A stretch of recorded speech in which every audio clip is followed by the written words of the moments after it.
मेले का भूत हॉरर स्टोरी।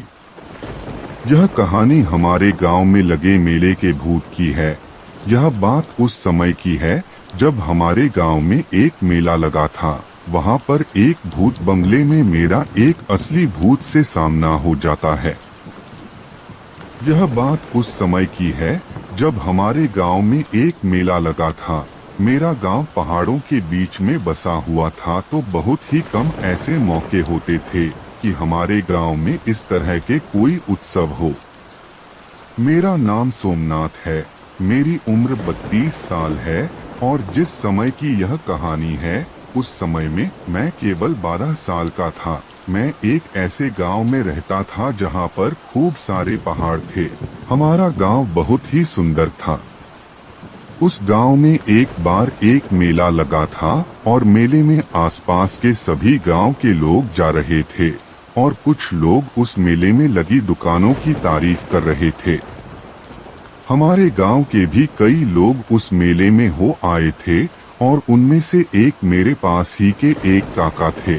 वो मेरे पापा से बात कर रहे थे और कह रहे थे कि वो मेला बहुत ही शानदार है और वहां पर कई सारी मिठाइयों की दुकानें भी लगी है। बहुत सारे झूले भी हैं उस मेले में। वहां एक भूत बंगला भी है, तुम भी एक बार हो आओ। मेरे पापा तो नहीं जा रहे थे, पर मैंने जिद की तो उन्होंने मुझसे कहा कि ठीक है, हम चलते हैं। मैं उनकी यह बात सुनकर काफी खुश था। मेले का भूत जैसी डरावनी भूतों और चुड़ैलों की सच्ची भूतिया कहानियां हमारी वेबसाइट पर हर हफ्ते पढ़े। अगले दिन शाम होने से थोड़े समय पहले मैं अपने पापा के साथ उस मेले के लिए रवाना हो गया। जब मैं उस मेले में पहुंचा तो मैंने देखा कि वहां बहुत सारे लोग थे। कुछ को तो मैं जानता भी था, बहुत सारे तो मेरे दोस्त थे और बहुत से तो मेरे ही गांव के थे। मेरे सारे दोस्त भी अपने परिवार के साथ उस मेले में आए हुए थे। मेरे पापा के साथ मैंने खूब मस्ती की थी उस जगह। मैंने बहुत सी मिठाइयाँ खाई और बहुत से झूलों पर मैं बैठा था। उस मेले में घूमते घूमते शाम हो गई थी, पर अभी भी हल्की हल्की रोशनी थी। मैंने थोड़ी सी दूरी पर बने उस भूत बंगले को देखा जिसके बारे में पिछले दिन काका बता रहे थे। मैं अपने पापा से जिद करने लगा कि पापा मुझे भी इस भूत बंगले के अंदर जाना है। वैसे तो मेरे पापा ने मना कर दिया, पर उस भूत बंगले को चलाने वाले ने कहा कि साहब यह इतना डरावना नहीं है कि इसमें छोटे बच्चे नहीं जा सकते। यह छोटे बच्चों के लिए बनाया गया है। आप चाहे तो अपने बेटे के साथ इसके अंदर जा सकते हैं।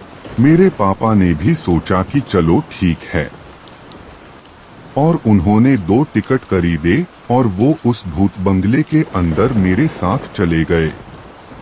वह भूत बंगला इतना डरावना नहीं था जितना कि होना चाहिए था। वह भूत बंगला मेरे पापा के लिए इतना डरावना नहीं था, पर मेरे जैसे एक बच्चे के लिए वो काफी डरावना था।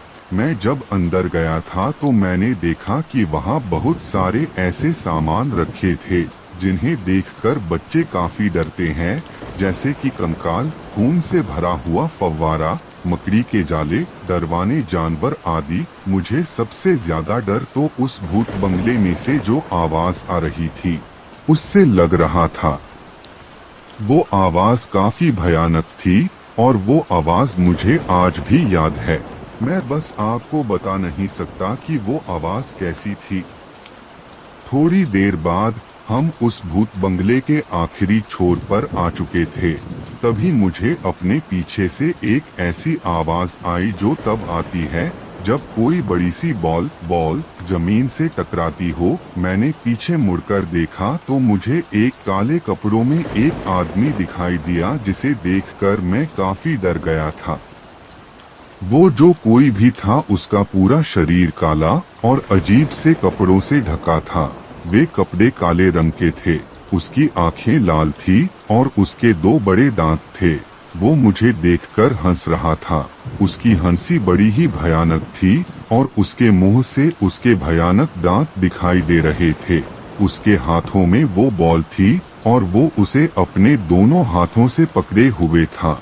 उसके हाथों के नाखून काफी बड़े और पैने थे। मेले का भूत जैसी डरावनी भूतों और चुड़ैलों की सच्ची भूतिया कहानियां हमारी वेबसाइट पर हर हफ्ते पढ़े। वो मुझे अपनी ओर बुला रहा था। यह देखकर मैं इतना डर गया कि मैंने अपना हाथ अपने पापा के हाथों में कसकर पकड़ लिया।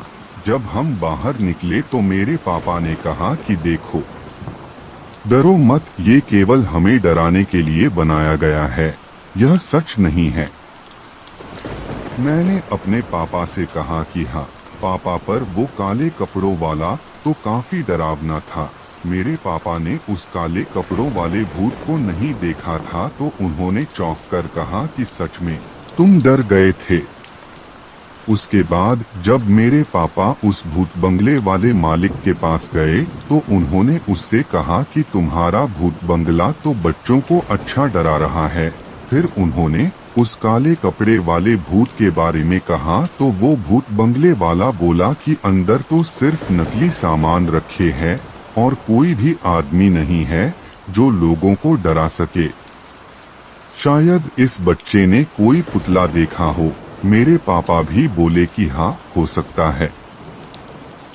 फिर उसके बाद हम घर वापस लौट आए। मैं जब रास्ते में आ रहा था तब मैं केवल यही सोच रहा था कि अगर उस भूत बंगले में लोगों को डराने के लिए कोई आदमी नहीं था तो वो कौन था जिसे मैंने देखा था।